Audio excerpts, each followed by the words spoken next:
Hi everyone. Today I wanted to talk about a 1944 movie called The Uninvited. It stars Ray Milland, Ruth Hussey, Donald Crisp, Gail Russell. It's a ghost story, haunted house story. Yesterday we had a thunderstorm warning, and although it never actually stormed here where I live, the thunder was pretty loud and it lasted a little bit, and so I thought it was The Uninvited. I got in the Barnes and Noble half price sale, and I had it down my list, but I thought, boy, this is a nice spooky afternoon. It got very dark outside, so I thought this would be a nice a good time to watch The Uninvited, and it did turn out to be, because one thing the movie definitely is atmospheric. It's photographed by Charles Lang. You got nominated for an Academy Award for his work on The Uninvited, and he had won an Academy Award in 1932 for A Farewell to Arms, a Frank Borzage movie that I did a review on a couple weeks ago. The Uninvited is about a brother-sister, Ray Milland, Ruth Hussey. They're on vacation in Cornwall. Their little pooch gets away from them and climbs through a window, chasing a squirrel into this big abandoned house. So they are able to get inside the house to get their dog back, and they find it very appealing, especially the sister. So they plan to buy the house, and as it turns out, they're able to get it for way below its value, because it's rumored to be haunted. And the man who owns the house, played by Donald Crisp, he does tell them that they had a rental. People had rented the house a couple of years before, and they ran off, screaming about ghosts. The brother sister just laugh it off. Yeah, sure, ghosts. But it doesn't take them long to discover that maybe something to it. And there's one room in this mansion that is icy cold. You bring roses into it, the roses die. Though Ray Milland turns it into his studio, he's a composer. The grandfather's, or Donald Crisp, has a granddaughter, and this is played by Gail Russell, who had lived in this house up to the age of 3. Her mother jumped off the cliff, kind of mysterious circumstances, when she was 3 years old.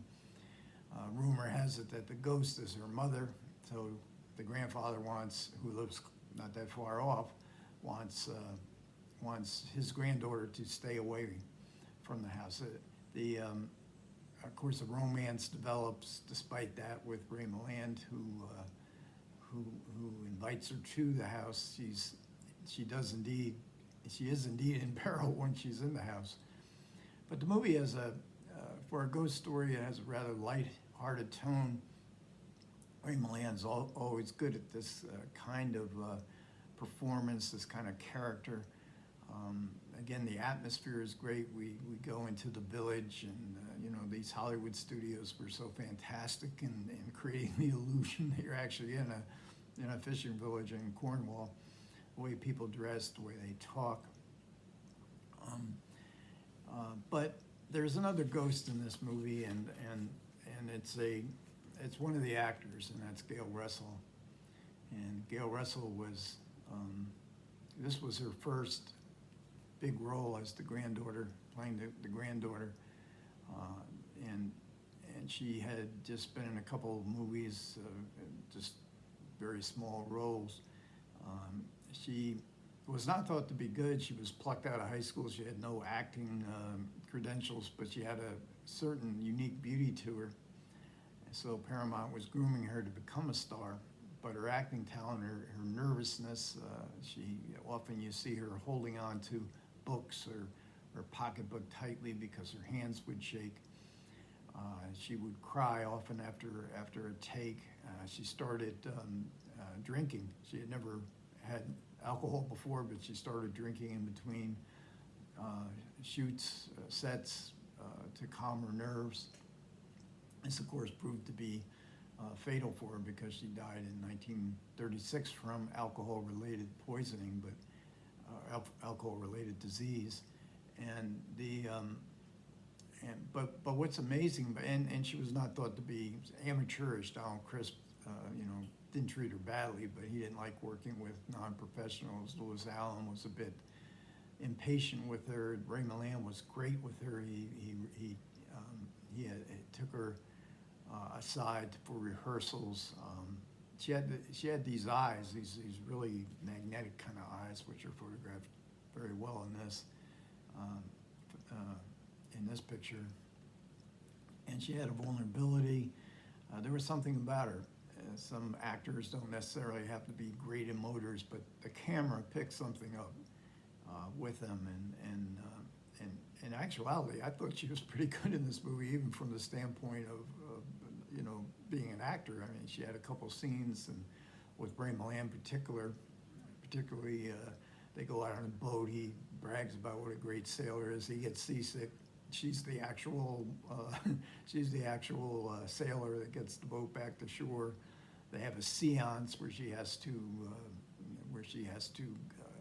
go into a trance, and she speaks Spanish. I thought she was very convincing throughout this whole movie, and she did get a number of other roles of some significance, and Angel and the Bad Man with John Wayne, and a few others, and in this movie, the ending or the explanation for it all, and I think the thing that surprised the critics of the time was we actually see ghosts, and I actually thought at one point in my life I had a dream. I woke up, I went into my living room, and I don't know, I was wide awake, but I thought I saw a ghost, and peculiarly enough, the ghost I saw looks an awful lot like the ghost that's created in this movie.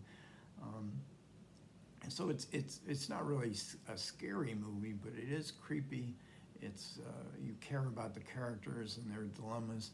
I would say that the ending probably is a little disappointing, convoluted, and it involves someone who was the best friend of Gail Russell's mother in the movie, and she's played by Cornelia Otis Skinner, who used to be on talk shows a lot when I was a kid, but she was an actress. She was basically more a writer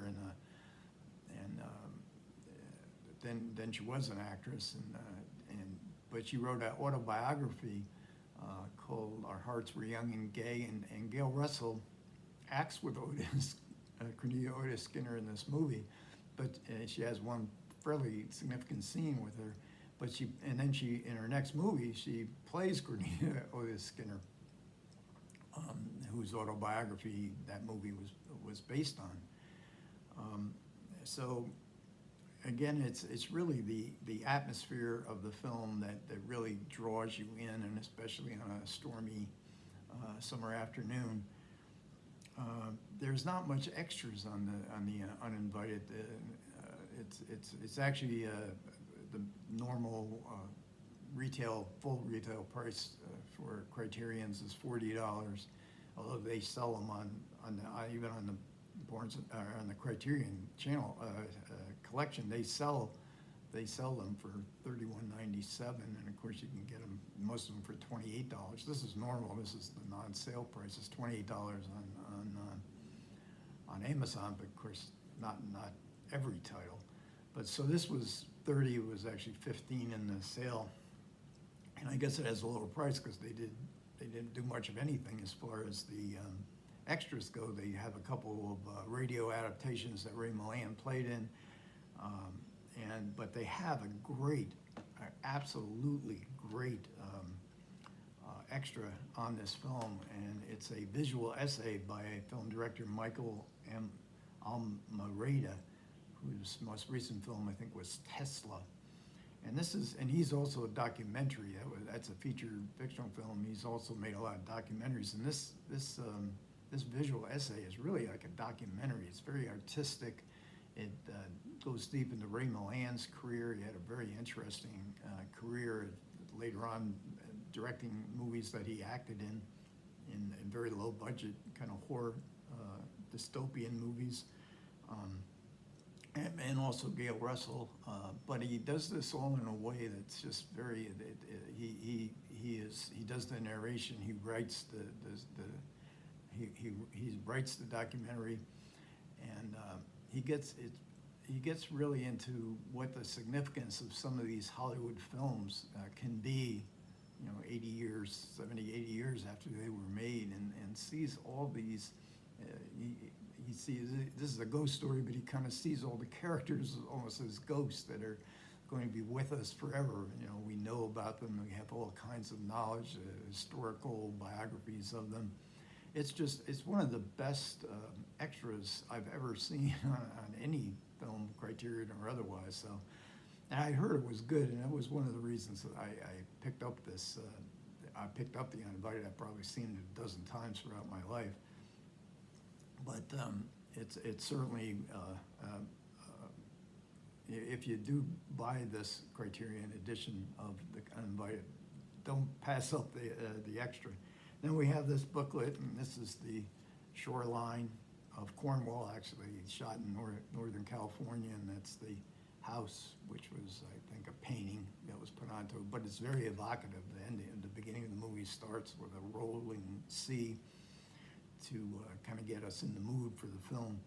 And it's a nice little booklet, and it has a essay by Farron Smith, Name, I think, Nehme. I know her more as the self-styled Siren, one of the great movie blogs. She recently updated it after more than a year, but that's one of the best movie blogs out there. She writes for Film Noir magazine now, and which one of these days I'm going to have to subscribe to.